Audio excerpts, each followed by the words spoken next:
ఈ రోజు క్లాస్ కూడా ఏంటి అనంటే, మనము మన గోల్స్ ని డిఫైన్ చేసిన తరువాత సంవత్సరం కొత్తగా ఉంది కాబట్టి ఇది కరెక్ట్ టైం ఏంటంటే, మీకు ఎక్కడో చోట డైరీ వచ్చుంటది. లేకపోతే ఒక డైరీ కొనుక్కోండి.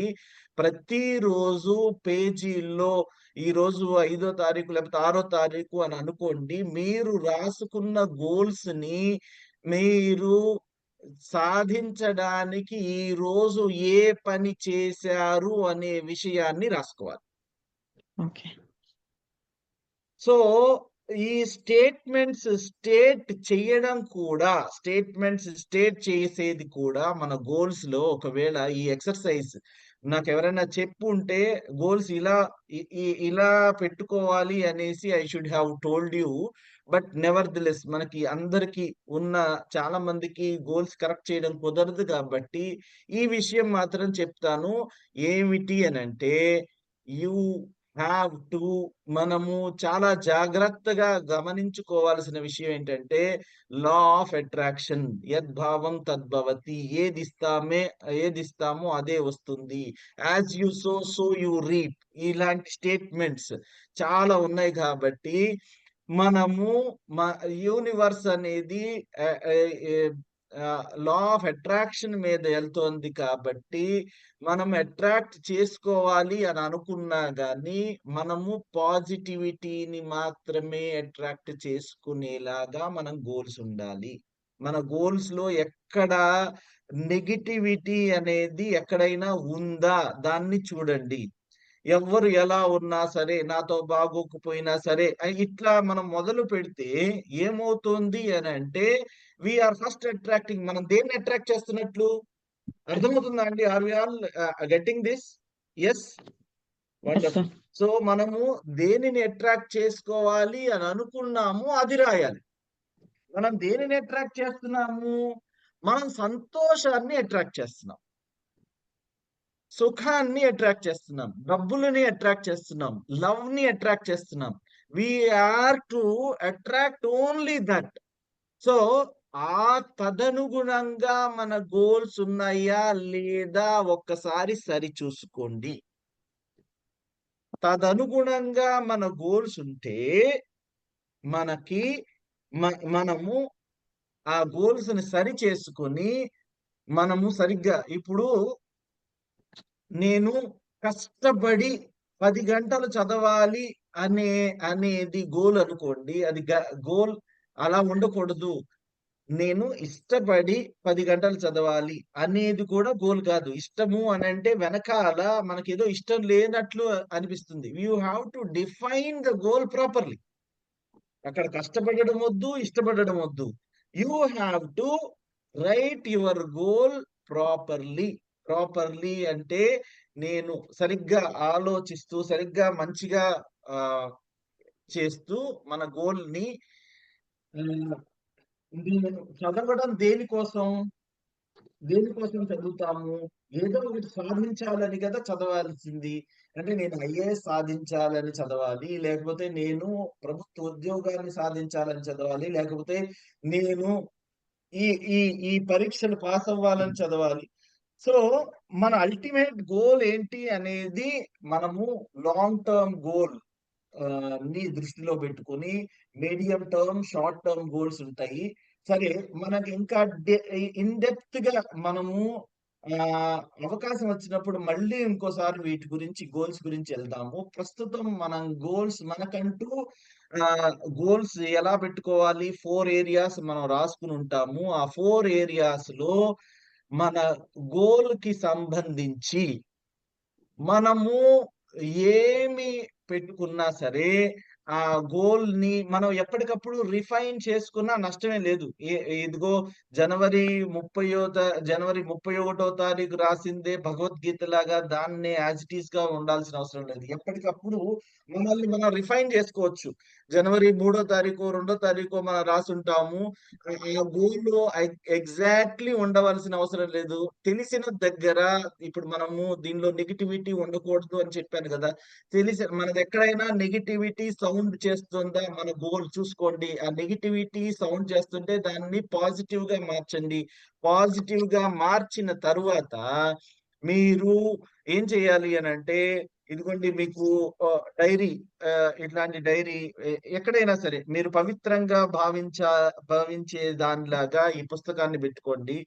ఆహ్, ఏదో లేకపోతే డైరీ ఏదైనా సరే కొనండి. ఆ కొనిన తర్వాత దాంట్లో ఈరోజు నా గోల్‌ని సాధించడానికి నేను ఏ పని చేశాను అనే దానిని నోట్ చేయండి. మనము ఈ గోల్ పెట్టుకునేటప్పుడు మనకి అత్యంత ప్రేమ ఉండాలి. ప్రతి వ్యక్తి మీద మనము ప్రేమని ఇస్తుంటే మనకి ప్రేమ తిరిగొస్తుంది. మనము ఏది ఇస్తామో అదే తిరిగొస్తుంది. This is law of attraction. మనం డైరీలో ఏదైతే మనం పవిత్రంగా భావించే డైరీ రాస్తున్నప్పుడు మనము చాలా చాలా మన మనసు గూడా చాలా పవిత్రంగా ఉండాలి. అండ్ గుడిలోకెళ్ళినప్పుడు మనం ఎంత పవిత్రతతో ఉంటామో, మనము రాసేటప్పుడు గూడా, ఈ డైరీ రాసేటప్పుడు గూడా అంతే పవిత్రతతోటి రాద్దాము. మనము చాలా చాలా చేంజ్ ఒచ్చేస్తది. Once you start doing this, you will see the change. You will see the change around you. మీ చుట్టుపక్కల చేంజ్ అవ్వడం మీరు గమనిస్తారు. దానికి పేషెన్స్ కావాలి. పేషెన్స్ అంటే నేను ఈరోజు రాసాను గదా! అందరూ నేను మొదలుపెట్టాను. అందరూ నాలాగా ప్రపంచం కూడా నాకు అనుగుణంగా చేంజ్ అయిపోతుంది అని అనుకోవడం చాలా తప్పు. మనకి చాలా సహనం కావాలి. దేవుడు ఎలా అయితే పరీక్షిస్తాడు అని మనకు అనిపిస్తదో, మన ప్రకృతి గూడా పరీక్షిస్తుంది. మన గోల్ మీద ఎంత బాగా నిలబడుతున్నాము అనే దాని గురించి గూడా చాలా చాలా ఛాలెంజెస్ వస్తుండొచ్చు. వచ్చినా మనం వెరవకుండా, మనం ఏదైతే అనుకున్నామో ఆ గోల్ గురించి, దానికి ఇనీషియల్ సెట్ బ్యాక్స్ ఉంటాయి, హికప్స్ ఉంటాయి, టీథింగ్ ప్రాబ్లమ్స్ ఉంటాయి. మనం ఏది అనుకుంటామో కరెక్ట్‌గా దాని అపోజిట్ పరిస్థితి మనకి ఎదురవ్వచ్చు. చాలా చాలా జరుగుతాయి. మనల్ని నిర్వీర్యపరిచేలాగా వస్తాయి. కానీ మనము కాన్స్టెంట్‌గా మన గోల్ గురించిన హ్మ్. మన గోల్ గురించిన విషయాలు డైరీలో నోట్ చేసుకోండి. ఏమి చేయలేకపోయినా నా గోల్ గురించి నేను ఈరోజు ఏమి చేయలేదు అనేసి రాసుకోండి.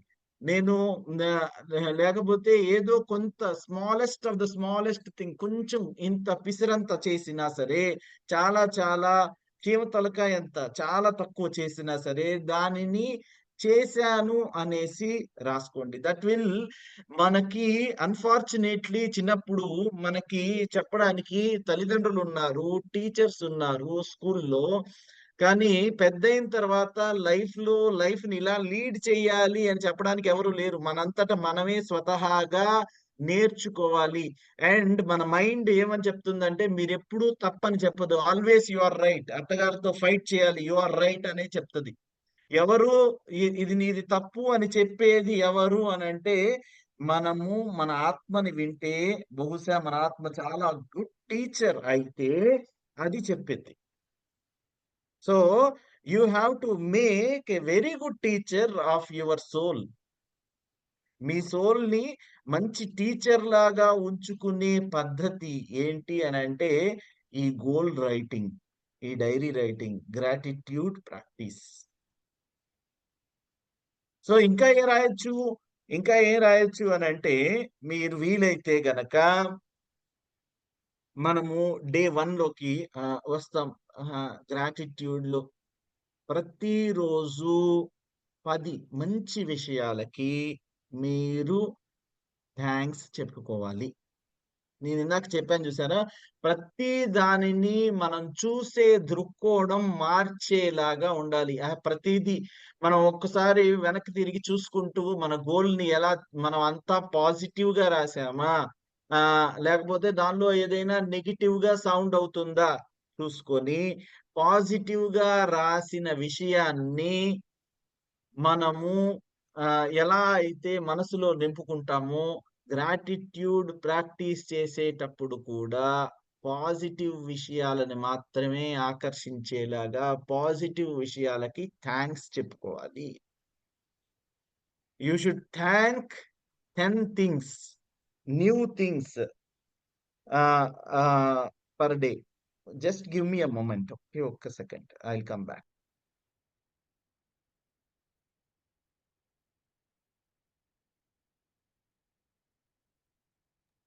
So, Monica is there to tell about the gratitude practice of day one. Right. Good morning అందరికి. డే వన్ మార్నింగ్ ప్రాక్టీస్ ఎలా మేడం. గుడ్ మార్నింగ్ అండి. Good morning. Day one practice ఎలా చేయాలంటే, మీరు మార్నింగ్ లేవటమే లేసి నేరుగా తలకి ఏది తగిలితే అంటే ఏది మీకు గుర్తొస్తే అది 10 మంచి విషయాలు గుర్తు తెచ్చుకొని రాయటమే. ఫస్ట్ లో రాసేటప్పుడు మేబీ ఏమి మనకి స్ట్రైక్ అవ్వకపోవచ్చు. బాగా వెతకాల్సి వస్తది. బాగా ఆలోచించాల్సి వస్తది. అయినా కూడా ప్రయత్నపూర్వకంగా మీరు ట్రై చేయాలి. ట్రై చేసి మంచి విషయాలు ఏం జరిగాయి? జనరల్‌గా మంచి విషయాలు ఏం జరిగాయి నా జీవితంలో అని గుర్తొచ్చేవి ఏముంటాయంటే, చాలా పెద్ద పెద్ద విషయాలే మనకు గుర్తొస్తాయి. అంటే మనం ఇప్పుడు ఒకవేళ మీరు పిల్లలుండి పెళ్ళిళ్ళైపోతే వాళ్ళు పెళ్లి చేయించినందుకు అని గుర్తు రావచ్చు. లేదంటే మీకు కిడ్స్ పుట్టుంటే వాళ్ళ గురించి గుర్తు రావచ్చు. అలాగా అంటే చాలా పెద్దవైతేనే జనరల్‌గా గబుక్కని గుర్తొస్తాయి మనకి. చిన్న చిన్న విషయాల్ని మనం మంచి విషయాలుగా నోటీస్ కూడా చెయ్యం జనరల్‌గా. అదేముందిలే అనుకుంటాం. లేదంటే మన ఇంట్లో రోజువారీ జరిగే విషయాల్ని మనం టేక్ ఇట్ ఫర్ గ్రాంటెడ్ లాగా తీసుకుంటాం. అంటే వాటిని నోటీస్ చెయ్యం. లైక్ మన అమ్మ మనకి వండి పెట్టే వంట గాని, లేదంటే పిల్లలు ప్రేమగా దగ్గరకొచ్చి ఏ చిన్న రాయో, పువ్వో తెచ్చిస్తారు. అమ్మ అనుకుంటూ గుర్తొచ్చి వాళ్ళే ఎంత ఆటలో ఉన్నా కూడా రాయనో ఏదో ఒకటి తెచ్చి దాయి దాయి అని చెప్పి నీకోసమే తెచ్చాను అని ఇస్తారు. అలాంటి చిన్న చిన్న మూమెంట్స్ కూడా చాలా ఉంటాయి మనకి. బట్ మనం వాటిని నోటీస్ చెయ్యము. వాళ్ళు ఇచ్చిన దాన్ని అక్కడే పడేసి వెళ్ళిపోతాము. సో ఇలాంటి ప్రతి చిన్న దాన్ని నోటీస్ చేయటానికి ప్రయత్నించండి. సో ఇలా ప్రతి మూమెంట్‌ని మంచి విషయంగా గుర్తించి రాయగలిగితే బావుంటది. సో ఫస్ట్ పెద్దయి గుర్తొచ్చినప్పుడు పెద్దయి రాయొచ్చు. 10 రాయండండి. 10 రాయాలి. ఎప్పుడు రాసినా మార్నింగ్ కనీసం 20 నిమిషాలు పట్టుద్ది. 20 నిమిషాలు టు అరగంట టైం కేటాయించి మీకు మంచివి అనిపించినయి లేదంటే బ్లెస్సింగ్స్ అంటే ఏంది దీవెనలు గదా!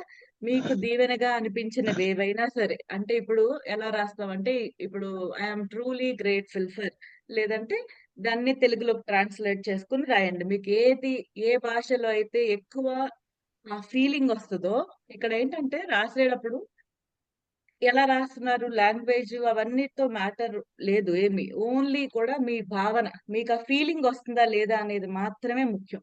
అన్నీ ఈ ఫీలింగ్ అనే వర్డ్ మీదే కదులుతున్నాయి. మీరు ఏ భావనలో ఉంటారో అవే తిరిగి మీరు అట్రాక్ట్ చేసుకుంటున్నారు. ప్రతి నిమిషం, ప్రతి సెకండ్ మీ లైఫ్ ఇలా మూవ్ అవుతుంది అనటానికి కారణం మీ ఫీలింగ్స్ అన్నమాట. మీరు ఎటువంటి ఫీలింగ్స్‌ని పెడుతున్నారో బయటికి, లేదంటే వెళ్తున్నారో లోపల ఆలోచన ద్వారా గాని, లేదా బయటకి గాని ఎక్స్‌ప్రెస్ చేస్తున్నారో, అవే లా ఆఫ్ అట్రాక్షన్ అనే దానికి నిజానికి విశ్వానికి ఏమి భాష లేదు. ప్రత్యేకమైన భాష లేదు. అంటే ఇప్పుడు మనం మాట్లాడుతున్నామే ఈ లాంగ్వేజ్ కాదు. విశ్వానికి వీటితో సంబంధం ఉండదు. ఓన్లీ మనం మన ఫీలింగ్స్‌కి ఒక వైబ్రేషన్ ఉంటది. మన ఆలోచనలకి ఒక వైబ్రేషన్ ఉంటది. ఆ వైబ్రేషనే వెళ్లి మళ్ళీ తిరిగొస్తా ఉంటది. అంటే అలాంటి వాతావరణమే వి విల్ అట్రాక్ట్. అలాంటి సిట్యుయేషన్సే వి విల్ అట్రాక్ట్. అలాంటి పీపుల్‌నే వి విల్ అట్రాక్ట్. ఒకవేళ మనం వెతికేది జాబ్ ఎంతో థాంక్‌ఫుల్‌నెస్‌తో నిజంగా మనస్ఫూర్తిగా ఎతుకుతుంటే ఆపర్చునిటీస్ కళ్ళ ముందు కనపడతా ఉంటాయి. కానీ మనకి జాబ్ ఇష్టము, కావాలి. కానీ నిజంగా జాబ్‌కి కావాల్సిన ఆ కోరిక గాని, లేదంటే ఆ కృతజ్ఞతా భావం లేదు. మీరున్న చోట గురించి విసుగు, కోపము ఇలాంటి ఫీలింగ్స్‌లో ఉన్నారనుకోండి. పక్కనే ఉన్నా కూడా గుర్తించలేరు. ఆపర్చునిటీ అనేది. సో, మీ ఫీలింగ్స్‌లో మార్పు తెచ్చుకోవాల్సొస్తది. ఇది ఎలా వస్తదంటే, ఈ థాంక్‌ఫుల్‌నెస్ అనేది ప్రాక్టీస్ చేయటం మూలాన మీరు మీ ఫ్రీక్వెన్సీ మారుద్దనమాట. మీ ఫీలింగ్ ఫ్రీక్వెన్సీ మారినప్పుడు ఎనర్జీ లెవెల్స్‌లో మళ్ళీ రిటర్న్ మీకెలా వస్తదంటే ఎగ్జాక్ట్‌గా అదే మీకు దొరుకుద్ది. సో, ఈ ఫీలింగ్స్‌ని మార్చుకునే ప్రయత్నం ఇది. గ్రాటిట్యూడ్ అనేది హైయెస్ట్ ప్రాక్టీస్.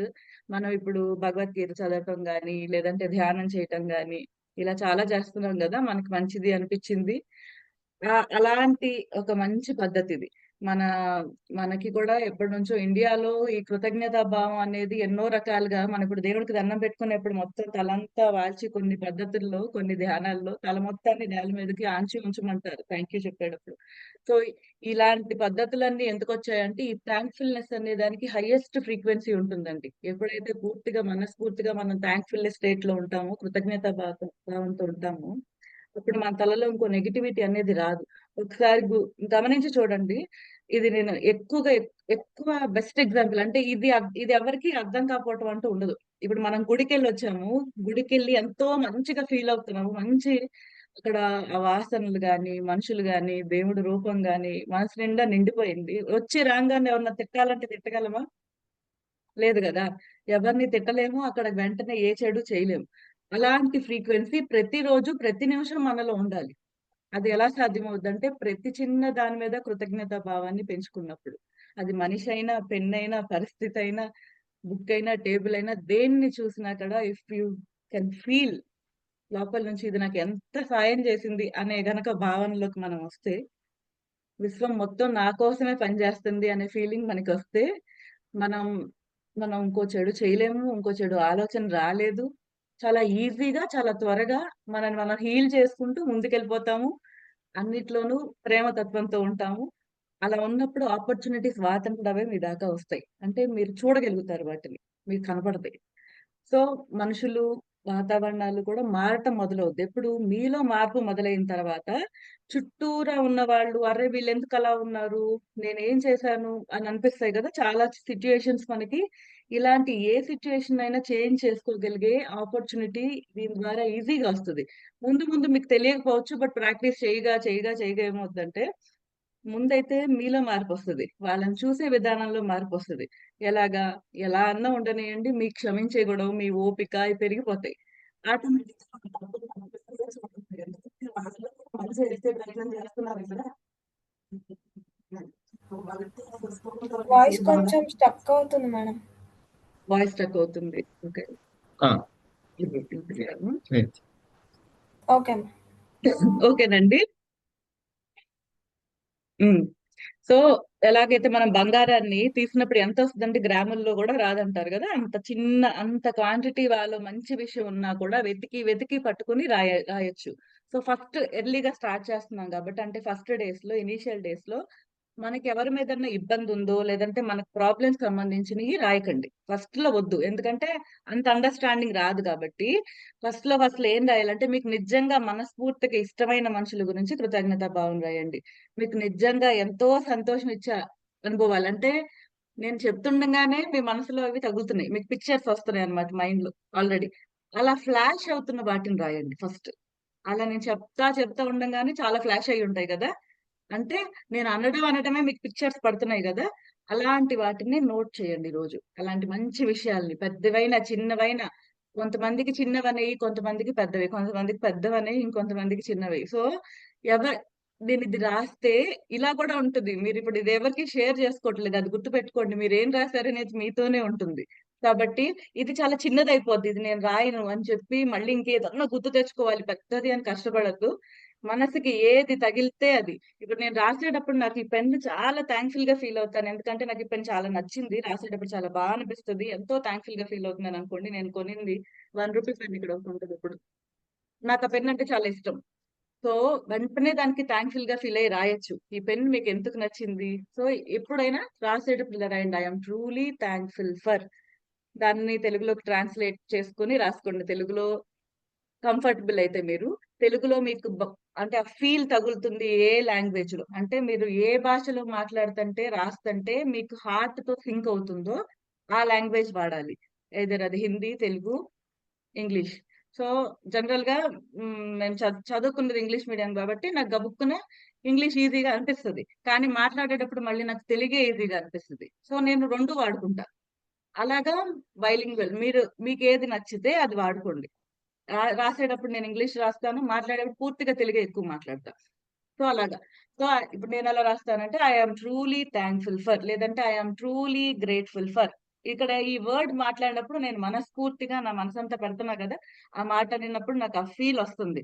సో అలాగా I'm truly grateful for my parents because of them అని చెప్పి కారణం రాయాలి. ఎందుకని పేరెంట్స్ కి ఎందుకు థ్యాంక్ఫుల్ గా ఫీల్ అవుతున్నాను అనేది రాయాల్సి వస్తుంది. బికాస్ ఆఫ్ దెమ్, వాళ్ళు మీకు చేసిన ఆ మంచి పని ఏది మిమ్మల్ని మీకు థ్యాంక్ యూ చెప్పుకోవాలనిపించిందో దాన్ని స్పష్టంగా రాయండి. వాళ్ళు ఎన్నో చేస్తుంటారు కదా, వేలలో కోట్లలో ఉంటాయి వాళ్ళు చేసినవి. సో ఒకటి రాయండి, ప్రత్యేకంగా ఆ మెమరీని గుర్తు తెచ్చుకుని అది రాయండి. సో అలాగా I'm truly thankful for my children పేరు, ఒకవేళ మీ పెద్ద పాప అయితే పెద్ద పాప పేరు రాసుకుని బికాజ్ కారణం రాయాలి. కారణం రాసినప్పుడు ఆ భావన పెరుగుద్ది. ఒట్టిగా థ్యాంక్ యూ చెప్పేసుకున్నాం అనుకోండి, వాళ్ళు ఎవరినో ఒకరిని తలుచుకుని, ఆ ఇంటెన్సిటీ ఉండదు. కృతజ్ఞత భావంలో ఇంపార్టెంట్ ఏంటంటే ఇంటెన్సిటీ పెంచడం. ఈ గ్రాటిట్యూడ్ అనేది ఇంటెన్సిటీ పెరిగే కొద్దీ, అంటే ఆ లోతు పెరిగే కొద్దీ మీ లైఫ్ లో చేంజెస్ పెరుగుతాయి. నార్మల్ గా థ్యాంక్ యూ మనం రోజు చెప్తాం కదా, రోజు అన్నిటికీ థ్యాంక్ యూ చెప్తాం. మనకు ఒక గ్లాస్ నీళ్ళు ఇచ్చినా థ్యాంక్ యూ చెప్తాం. బట్ వాళ్ళు ఎందుకు ఈ పని అంతా నాకు చెయ్యాలి అనే మనం గనుక దాని గురించి ఆలోచించి, వాళ్ళు నిజంగా నాకు ఎంతో హెల్ప్ చేస్తున్నారు అనే ఆ డీపర్ ఫీలింగ్ లోకి వెళ్ళి, నిజంగా థ్యాంక్ యూ సో మచ్ అని చెప్పి గనక మనం మనస్ఫూర్తిగా ఫీల్ అవుతూ అది గనక రాయగలిగితే అప్పుడు ఆ డెప్త్ ని అందుకుంటాం. So I'm truly grateful for my family, లేదంటే I'm truly grateful for my husband, because of him I'm able to see this world properly, because of him I'm learning everything. లేదంటే మీరు ఆ ఎవ్రీథింగ్ లో పెట్టండి, clear గా పెట్టండి. Because of him I was introduced to gratitude, I was introduced to magic book. అలాగా ఎవరు మీకు హెల్ప్ చేస్తుంటే వాళ్ళు, I'm truly grateful for Satish Reddy sir, because of him I'm able to continue my gratitude for thousands and thousands of people. అలాగా ఏది మీకు మంచిగా అనిపిస్తే, ఎవరు మీకు అలా థ్యాంక్ యూ చెప్పుకోవాలనిపిస్తుందో అది రాసి ఆ కారణం రాయండి, రీజన్ రాయండి. రీజన్ రాసి అలాగా 10 రాయాలి మొత్తం. ర్యాండమ్ గా మీరు ఎవరినైనా ఏది ఏది మీకు ఫ్లాష్ అవుతుంటే అది రాయండి. లేదంటే గుర్తు తెచ్చుకోండి, కొంచెం టైం తీసుకోండి. రాసిన తర్వాత అన్ని రాసేసిన తర్వాత 10 కంప్లీట్ అయిన తర్వాత మళ్ళీ ఒకసారి పైకి వెళ్ళండి. మళ్ళీ ఇప్పుడు ఏం చేయాలంటే, రాసినప్పుడు గ్యాప్ తీసుకుని ఉంటారు కదా, ఒకదానికి 1 మినిట్ పట్టొచ్చు, ఒకదానికి 2 మినిట్స్ పట్టొచ్చు, అలా టైం పట్టుద్ది, గ్యాప్ వచ్చి ఉంటుంది. సో ఫస్ట్ దానికి వెళ్ళిపోయి మళ్ళీ మళ్ళీ ఒకసారి మనస్ఫూర్తిగా విత్ వీలైనంత థ్యాంక్ఫుల్నెస్ తో వీటిని అన్నిటినీ ఒకేసారి చదవాలి. అంటే ఫస్ట్ ఇది చదవడం, కారణం చదువుకోవడం, I'm truly grateful for my husband because he introduce me to gratitude అని కనుక నేను అనుకుంటే, thank you thank you thank you అని చెప్పి మన చెయ్యి గుండె దగ్గర పెట్టుకుని, మనకి ఫీలింగ్ త్వరగా వస్తుంది. మన భావనలు, మన ఫీలింగ్స్ ఆర్ కనెక్టెడ్ హియర్, ఇక్కడ నుంచి వస్తాయి మన భావాలు ఏదొచ్చినాయి. మీకు మంచి విషయం జరిగినప్పుడు యూ కెన్ సీ, ఇక్కడ మీకు ఆ మెల్టింగ్ ఫీలింగ్ వస్తుంది. మీకు మీ పిల్లలు మీ దగ్గరికి వచ్చినప్పుడు మీరు చూడండి, మీకు వచ్చే భావన ఎక్కడి నుంచి వస్తుందా అని గమనించండి. You can feel it here, ఇక్కడ కాదు, ఇక్కడ రాదు, ఇక్కడ ఓన్లీ ఆలోచనలు వస్తాయి. సో ఇక్కడ నుంచి కనెక్షన్ ఉంటుంది ఎప్పుడు కూడా. సో ఇక్కడ నుంచి ఆలోచనలు ఉంటాయి. సో చెయ్యి ఇక్కడ పెట్టుకున్నప్పుడు ఏమవుతుందంటే త్వరగా కనెక్ట్ అవుతాం. అంటే ఇక్కడ నుంచే ఫీల్ అవుతున్నాము అనేది మనం గనక ఫిజికల్ గా చూపించగలిగినప్పుడు డైరెక్ట్ గా కనెక్ట్ అవుతాం. కాబట్టి గుండె మీద ఇక్కడ చేయబెట్టుకుని చక్కగా thank you thank you thank you అని మనస్ఫూర్తిగా అనుకోండి. తెలుగులో అనుకోవాలనుకుంటే కనుక ఇలా కృతజ్ఞతలు, లేదా నా మనస్ఫూర్తిగా కృతజ్ఞతలు తెలుపుకుంటున్నానని కృతజ్ఞతలు 3 సార్లు చెప్పుకోండి. మళ్ళీ నెక్స్ట్ లైన్కి వెళ్ళండి, అది చదవండి, కారణం చదవండి, మళ్ళీ 3 సార్లు. ఇలాగా ఇది ఆపకుండా 1 to 10 చేయాలి. చేసిన ప్రతిదానికి 3 సార్లు మనస్ఫూర్తిగా థ్యాంక్ యూ చెప్పుకోవాలి. ఇది చేసేటప్పుడు చేయాల్సింది ఏంటంటే, ఇదేదో మనం క్యాజువల్ గా రీడ్ చేస్తున్నట్టు కాకుండా మనస్ఫూర్తిగా, ఇంటెన్షనల్ గా, కొంచెం ఫోర్స్ఫుల్ గా, కొత్తగా ఉంటది కదా, కాన్సెప్ట్ కొత్తగా ఉంది కదా, కాబట్టి మిమ్మల్ని మీరు పుష్ చేసుకోండి. ఇది చేసేటప్పుడు పుష్ చేసుకుని ప్రయత్నపూర్వకంగా ప్రయత్నించండి. చేసేటప్పుడు కొంచెం ఆర్టిఫిషియల్ గా అనిపిస్తుంది ఇది ఏంటిది అని చెప్పి, సో దాన్ని లెక్క చేయొద్దు. సిన్సియర్ గా ప్రయత్నించి చూడండి. కొన్నాళ్ల తర్వాత చేయగా ఏమవుతుందంటే, ప్రతి చిన్న దానికి కళ్ళల్లో నీళ్లు రావటం మొదలవుతాయండి. అంటే మీరంత థ్యాంక్ఫుల్ అయిపోతారు చాలా విషయాలకి. అలాగే ప్రతి చిన్న రీజన్ కి కనుక కళ్ళల్లో నీళ్ళు వస్తున్నాయి, అంత థ్యాంక్ఫుల్ గా ఫీల్ అవుతుంటే, అంతకంటే ఇంకా పెద్ద విషయం ఇంకేం లేదు. అలాంటి స్థితిలో ఉన్నప్పుడు మీరు ఏది కోరుకున్నా అంటే మంచిగా కోరుకుంటారు. అలాంటి స్థితిలో ఉన్నప్పుడు మీరు ఎవరి గురించి కోరుకున్నా అవి ఖచ్చితంగా తీరుతాయి, జరుగుతాయి. సో అలాంటి ఫ్రీక్వెన్సీలోకి రావాలి అంటే ఇది మీరు వీలైనంత సిన్సియర్ గా చేయండి. చేసేటప్పుడు మనస్ఫూర్తిగా సిన్సియారిటీతో చేయండి. సో డే 1 ప్రాక్టీస్ రోజు చేసుకోవచ్చు. లైఫ్ లాంగ్ చేసుకోవచ్చు. మార్నింగ్ లేవంగానే ఫస్ట్ ఏం చేయాలి అనుకోండి ఒకసారి. ఫస్ట్ లేవంగానే ఫస్ట్ 10 మంచి విషయాలు నిన్నటి గురించి రాయొచ్చు. లేదంటే ఇంకా పాతవి ఏమైనా గుర్తొస్తున్నా రాయొచ్చు. మాక్సిమం నిన్నటి గురించి గుర్తు తెచ్చుకుని కూడా రాయండి. నిన్నేం జరిగే మంచి విషయాలను గుర్తు తెచ్చుకోండి. గుర్తు తెచ్చుకుని వాటిని రాయండి. థ్యాంక్ యూ అండి. మేడం చెప్పండి. రాసే వాటికి ఎక్కువ ఫ్రీక్వెన్సీ ఉంటుందా? అఫర్మేషన్స్ కి ఎక్కువ ఫ్రీక్వెన్సీ ఉంటుందా? మీ ఫీలింగ్ ఎక్కువ ఫ్రీక్వెన్సీ ఉంటుందండి. ఇంకా దేనికి ఉండదు. ఫ్రీక్వెన్సీ అనేది మన ఫీలింగ్స్ కి. ఓకే, మీరు ఏం ఆలోచిస్తున్నారు? ఓకే, ఎఫర్మేషన్ అయినా మీరు ఏదైనా రాయండి. రాసిన దానికి గనక మీరు ఫీలింగ్ పెడతంటే, ఓకే, ఎంతో ఫీల్ అయ్యి రాస్తుంటే, అది రాసేటప్పుడు మీరు నిజంగా దాన్ని ఫీల్ అవుతున్నారు. ఓకే, అది ప్రాణం లాంటిది కదా. ఒట్టి మాటకి ఏముండదు కదండి. మాటకి ఏముండదు. ఆ మాటకి శక్తిని ఎలా ఇస్తున్నాం మనము? దానికి ఆ ఫీలింగ్ యాడ్ చేసినప్పుడు వస్తుంది కదా. ఒట్టిగా పేరు చదువుతాం, దానిలో ఏముండదు. ప్రేమ అన్నప్పుడు దానికి ఫీలింగ్ పెడతలా. సో ఆ ఫీలింగే ఇంపార్టెంట్. ఓకే, వర్డ్ అంటే లాంగ్వేజ్ కి ఏం లేదు. లాంగ్వేజ్ అనేది మనము కమ్యూనికేట్ చేయటానికి వాడుకుంటున్న ఆయుధం అది. కానీ వీటి ద్వారా మన ఫీలింగ్స్ ని కమ్యూనికేట్ చేస్తున్నాం. అవునా? ఫీలింగ్స్ ని కమ్యూనికేట్ చేసుకోవాలి కాబట్టి ఒక భాషను పుట్టించుకున్నాం. అవును కదా. సో ఈ ఫీలింగ్స్ అనేవి ఇంపార్టెంట్. వాటి వెనకాల ఉన్నది అర్థం చేసుకోండి, లోపల ఉన్నది. సో ఫీలింగ్స్ కోసమే కదా ఇదంతా. మనకి ఏమనిపిస్తుందో చెప్పడానికే భాష పుట్టింది. ఓకే, సో భాష ముందా ఫీలింగ్స్ ముందా అంటే ఫీలింగ్సే ముందు కదా. ఓకే మేడం, థ్యాంక్ యూ, బాగా ఎక్స్ప్లెయిన్ చేశారు. Thank you. So it is better that we write it in a diary. Diary మీరు రోజువారీ డైరీలో మీరు రాస్తే బాగుంటుంది అని అనుకుంటే రోజువారీ డైరీ రాయండి. లేకపోతే గ్రాటిట్యూడ్ కోసమే ఒక బుక్ పెట్టుకోవాలి అని అనుకుంటే, రోజు 10 రాయాలి అని అనుకుంటే, ఆ ఆ గ్రాటిట్యూడ్ బుక్ ని సపరేట్ గా ఇంకో బుక్ ని మెయింటైన్ చేయండి. కానీ గ్రాటిట్యూడ్ మాత్రం ఒక ప్లేస్ లోనే రాయండి. ఆల్వేస్ ఒకటే పుస్తకంలో. విడిగా ఈ రోజు నాకు మంచిగా అనిపించింది, ఒక పేపర్ లో రాసేసాను, అది ఎక్కడో పోయింది. లేకపోతే ఈ ఈ రోజు గ్రాటిట్యూడ్ రాసుకోవాలి, థ్యాంక్స్ చెప్పుకోవాలి, ఈ ఎక్సర్సైజ్ చేస్తాం కదా. ఇది ఎంత ఆర్టిఫిషియల్ గా అనిపించినా మొదట మీరు అది చెయ్యండి. ఇప్పుడు మనకి అనిపిస్తుంది ప్రతి దానికి సహేతుకతని వెతుకుతాం. అంటే దీనిలో హేతుబద్ధత, అంటే దీనిలో రేషనేల్ అని అంటారు తెలుగులో.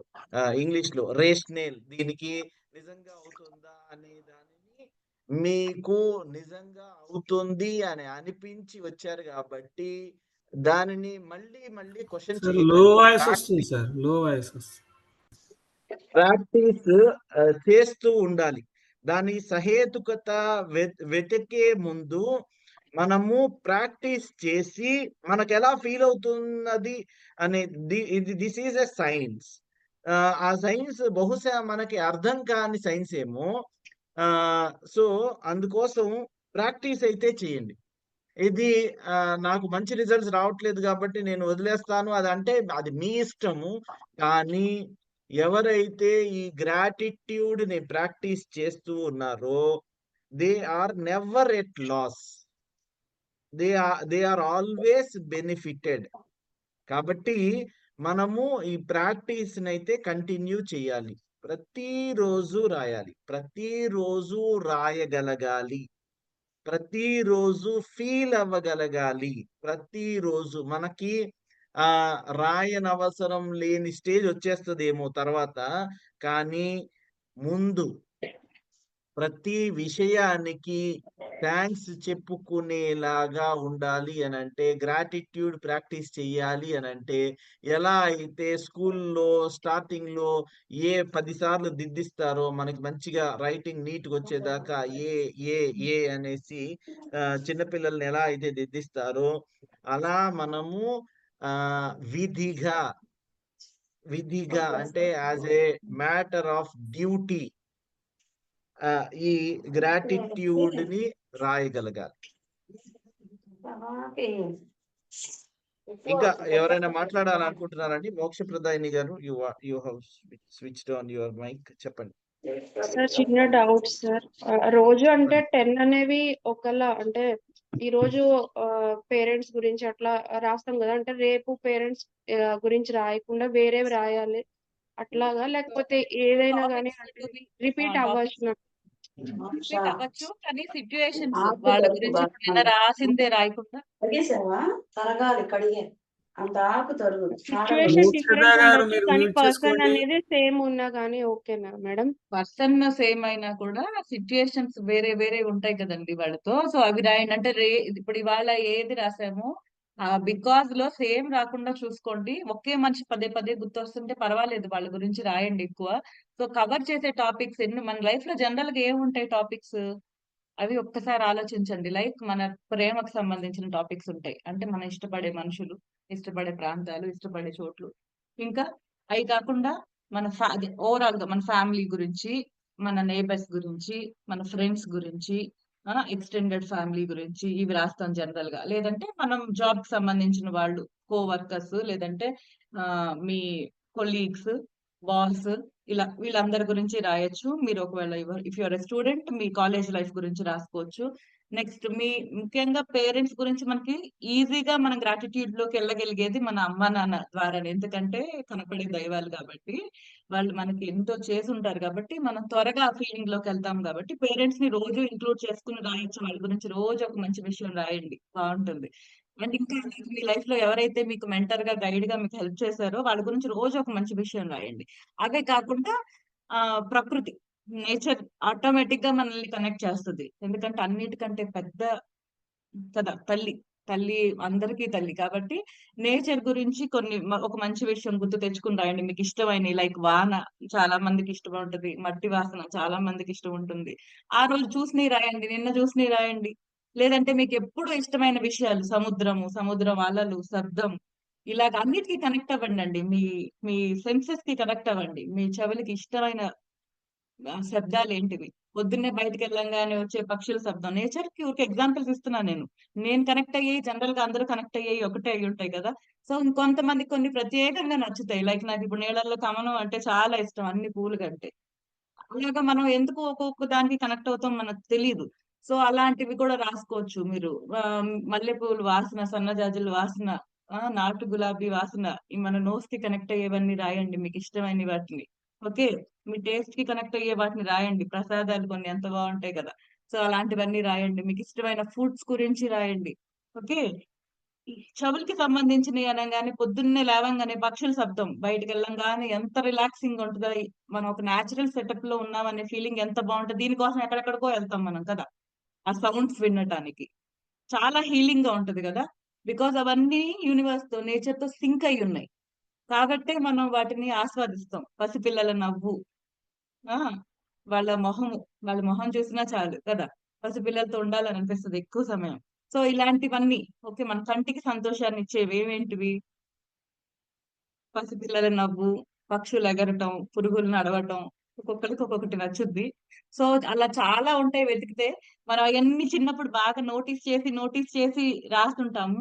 శరీరము, వస్తువులు కూడా రాయండి. అవును, శరీరము, వస్తువుల గురించి కూడా రాయండి. అంటే మీ బాడీలో పార్ట్స్ అన్ని సరిగ్గా ఉన్నాయి కాబట్టే మీరు ఇక్కడ కూర్చున్నారు కదా. మీరు ఇక్కడ కూర్చున్నారు, క్లాస్ వినగలుగుతున్నారు కాబట్టి, మీరు ఏది చేస్తున్నా సరే ఈ రోజు మీరు ఇక్కడ దాకా వచ్చారంటే మీ శరీరం మీకు సహకరించింది. మీ గుండె ఎప్పుడు ఆగకుండా చప్పుడు చేస్తానే ఉంది. మీరెప్పుడు ఆపకుండా శ్వాస తీసుకుంటానే ఉన్నారు కాబట్టి ఇక్కడ కూర్చుని ఉన్నారు. కాబట్టి వాటికి ఎప్పుడు థాంక్ఫుల్ గా ఉండాలి. ప్రతి సెకండ్ థాంక్ఫుల్ గా ఉండాలి. సో వాటి గురించి రాసుకోండి. కళ్ళు, మీ సైట్ బాగుంటుంది, ఎప్పుడు మిమ్మల్ని సహకరిస్తుంది కాబట్టే పుస్తకాలు చదవగలుగుతున్నారు. క్లాస్ లో కూర్చున్నారు, వినగలుగుతున్నారు అంటే మీ వినికిడి కెపాసిటీ బాగుంది కాబట్టి మీరు ఇవన్నీ చేయగలుగుతున్నారు. సో ఇలాగ అన్నిటిని గుర్తు తెచ్చుకుని ఏదో ఒక బాడీ పార్ట్ కి థ్యాంక్ యూ చెప్పుకోండి ప్రతిరోజు. మీకు ఈ రోజు నా హ్యాండ్స్ గురించి ఒక రోజు, కాళ్ళ గురించి ఒక రోజు, కళ్ళ గురించి ఒక రోజు, చెవుల గురించి ఒక రోజు. ఇది సరిగ్గా లేకపోతే ఇది సరిగ్గా ఉండదు. ఇది సరికదా. మనకి హియరింగ్ కెపాసిటీ లేకపోతే భాష లేదు, లాంగ్వేజ్ లేదు. వాళ్ళకి అందుకనే పాపం చెవులు వినపడపోతే భాష కూడా రాదు కదా. రెండింటికి అవిటే అయిపోతారు. సో ఇలాంటివి మనము మనం ఎంత బ్లెస్డ్ అయితే అన్ని బాగానే పుట్టాలని ఏముంది, కానీ అన్ని బాగా పుట్టాం. కానీ ఎంతో మందికి అన్ని సరిగ్గా లేవు. పుట్టడంతోనే వాళ్ళకి చాలా విషయాలు, వాళ్ళ గుండెలో కన్నం ఉందని తెలుస్తుంది, ఇంకొంతమందికి ఇంకేదో తెలుస్తుంది. పొద్దున్న లేస్తే హాస్పిటల్ తిరుగుతూ ఉంటారు. అలాంటి పిల్లలు పుట్టిన వాళ్ళని చూడండి, వాళ్ళు ప్రతి నిమిషం భయపడతా బతుకుతారు. దేవుణ్ణి ఏమని కోరుకుంటారు, నా పిల్లలు ఎన్నాళ్ళు ఉంటారో, నేను అన్నాళ్ళు బతికితే బాగుండు, లేదా వాళ్ళతో పాటు నేను వెళ్ళిపోతే బాగుండు. నేను వెళ్ళిపోతే వాళ్ళని ఎవరు చూసుకుంటారు? ఎంత బాధ కదా. అలాంటి సిచ్యుయేషన్స్ వచ్చేవాళ్ళు ప్రతి నిమిషం వాళ్ళ దుఃఖంలోనే ఉంటారు. అసలు అలాంటివి ఏమీ లేకుండా నార్మల్ లైఫ్ లీడ్ చేస్తున్నారంటే మనం ఎంత అదృష్టవంతులం. సో అలాంటి వాటిని గుర్తు తెచ్చుకుని రాయండి. ఎప్పుడు ఒక్కొక్కసారి మనకి గబుక్కుని తట్టనప్పుడు అనాథాశ్రమాలు, పేదవాళ్ళు, సమ్‌టైమ్స్ మన ఇంట్లో వర్క్ చేసే వాళ్ళని అబ్జర్వ్ చేయండి. ఇంట్లో వర్క్ చేసేవాళ్ళు, అరే వాళ్ళు ఇదే పని ఎందుకు చేసుకోవాలి కదా. ఒకవేళ ఒక్కసారి ఊహించండి, మీకు చిన్నప్పుడు ఇచ్చిన మీ పేరెంట్స్ ని గాని, మీ లైఫ్ సెట్టింగ్ ని గాని, సేమ్ ఎన్విరాన్మెంట్ ని వాళ్ళకి ఇస్తే వాళ్ళు కూడా మీలాగానే దర్జాగా కూర్చుని ఉండేవాళ్ళుగా. ఇలా క్లాసులు వింటా హ్యాపీగా ఇంకా బాగా ఎలా బతకొచ్చు, ఇంకా బాగా ఎంజాయ్ ఎలా చేయొచ్చు. కానీ వాళ్ళకి అసలు అవకాశమే లేదు కదా. ఎందుకని? వాళ్ళ లైఫ్ సెట్టింగ్ ఎలా ఉందనేది అబ్జర్వ్ చేయండి. అలాంటి ఆటోమేటిక్ గా మనల్ని గ్రాటిట్యూడ్ లోకి తీసుకెళ్తాయి. మనకేమున్నాయి, మిగతా వాళ్ళకి ఏం లేవు అనేవి కూడా చూస్తుంటే ఒక్కొక్కసారి మనం ఎంత హౌ బ్లెస్డ్ వీఆర్ అనేది మనకు అర్థమవుతుంది. సో అలా కూడా చూసుకుని చేసుకోండి. మీరు ఎక్కడున్నా కూడా మీరు ఎంత అదృష్టవంతులు అనేది మీరు వెతుక్కుంటూ ఉండండి. వాటిని కారణాలు ఎత్తుకుంటుంటే గుర్తొస్తా ఉంటాయి. ఓకేనండి. సో జాబ్, మీరు వెళ్ళే జాబ్, మీరు చేసే జాబ్, మీ బాడీ గురించి, మీ హెల్త్ గురించి అంతా సహకరిస్తున్నందుకు మీ హెల్త్ అన్ని విధాలా, లేదంటే మీరు ఏదన్నా పెద్ద ప్రాబ్లం నుంచి బయటకు వచ్చి ఉంటే మీరు బయటకు వచ్చినందుకు, ఇంకా అలాంటి కరోనా నుంచి మనందరం బయటపడ్డాము. చాలా మంది బయటపడలేకపోయారు. చాలా మంది ఫ్యామిలీలో ఇంకా వాళ్ళు కోలుకోలేకుండా ఫోటోస్ పెట్టుకోవాల్సి వస్తుంది ఫ్యామిలీ మెంబర్స్‌వి. ఎందుకంటే వాళ్ళు వెనక్కి తిరిగి రారు. అది కరోనా వచ్చి ఆల్మోస్ట్ వెళ్ళిపోయినట్టు వెళ్ళిపోయింది. కానీ మనుషుల్ని కూడా తీసుకెళ్ళిపోయింది కదా. సో అలాంటి వాటి గురించి రాయండి. మీరు ఎంత బ్లెస్డ్, మీ ఫ్యామిలీలో మీ పక్కన కూర్చునే మనిషి ఉన్నారనుకో, you have to write about them. వాళ్ళు మీతో ఉన్నందుకు ఇప్పుడు దాకా. Be thankful. మీ కిడ్స్, మీ పెద్దవాళ్ళు, వాళ్ళ గురించి రాసుకోండి. ఇంకా మీరు మనీ, మీ డబ్బులు, మీరు ఎంత బ్లెస్డ్ అని ఆలోచించుకొని ఉన్న డబ్బులకి ఎప్పుడైతే థాంక్‌ఫుల్ గా ఫీల్ అవుతామో, మళ్ళీ మన దగ్గరికి వచ్చే డబ్బులకి ఆ ఫ్రీ ఫ్లో ఉంటది, అబ్స్ట్రక్షన్ లేకుండా. అది. సో ఇప్పుడు మనం భోజనం చేస్తున్నాము. భోజనం గురించి రాయండి. భోజనం కడుపు నిండా పొడుపుట్ల భోజనం చేయడం అనేది ఎంతో అదృష్టం. చాలా మందికి అది దానికోసం చాలా కష్టపడాలి. ఫిజికల్ గా కూడా చాలా స్ట్రెయిన్ అవుతారు.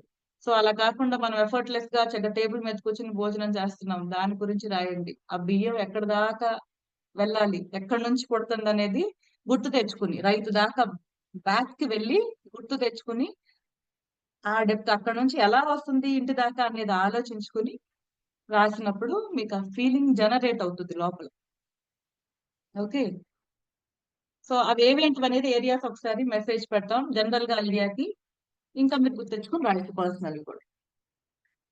సో మనము థ్యాంక్స్ చెప్పుకోవాలంటే చాలా చాలా కారణాలుంటాయి. ఒకటని గాదు. Sky is the limit. In fact it is also not the limit. ఏదైనా మనం ఒక మంచి ఎన్విరాన్మెంట్‌లో ఉండగలుగుతున్నాము అనంటే దానికి థ్యాంక్స్ చెప్పుకోవచ్చు.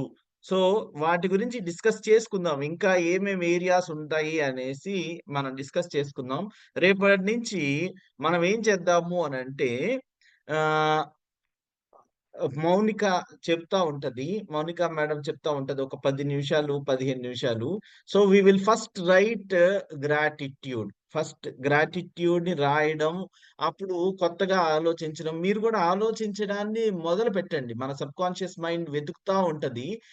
అండ్ దెన్ మనము క్లాస్ చెప్పుకుంటూ మధ్యలో వారిని రమ్మని గ్రాటిట్యూడ్ చేయడము ఎలా అలా చేద్దాము. So that it will become a habit. ఒక 15-20 రోజులు అలా చేస్తూ ఉంటే మనకి అది అలవాటుగా మారిపోతుంది. అలవాటుగా మారిపోయిన తర్వాత మనము అంటే ఏం చేస్తున్నాము, we're attracting good things in our life. And అలా గుడ్ థింగ్స్ అట్రాక్ట్ చేస్తున్నప్పుడు మన లైఫ్ చాలా బాగుంటుంది. This is the basic thing in this gratitude practice. So మనకి టైం అయింది కాబట్టి we will stop for the day. ఒక ఆశాజ్యోతి గారు హ్యాండ్ రైస్ చేశారు, చెప్పండి. After that will stop. Yeah. Small థింగే సార్. యాక్చువల్గా మా పిల్లలకి కూడా జనవరి 1 నుంచి మై బ్లెస్సింగ్స్ అని ఒక బాక్స్ రెడీ చేసుకొని తీసుకురమ్మన్నారు సార్. వాళ్ళు డైలీ స్కూల్కి వెళ్ళగానే ఫస్ట్ 5 minutes లో వాళ్ళకి జరిగిన ఒక బ్లెస్సింగ్ ని రాసి డైలీ ఒక బాక్స్ లో వేయాలి అని చెప్పి స్టార్ట్ చేస్తారు సార్. మేము లాస్ట్ మంత్ నుంచి మన గ్రాటిట్యూడ్ గురించి వింటూ ఉన్నాము. ఇది వచ్చేసరికి ఇంటర్లింకింగ్ లాగా అనిపించింది మాకు. Wonderful. Very nice. Happy Thank for the kids and happy for the school management. అంటే అందరికి ఎక్కడో చోట పిల్లలు కూడా ఆలోచించేలాగా చేయడం అనేది చాలా గొప్ప విషయం. I'm very happy, proud. Thanks అండి. Thank you very much for sharing. All the best. Thank you very much. So thank you కలుద్దాం. సార్. నమస్తే. Thank you. Love you all. నమస్తే.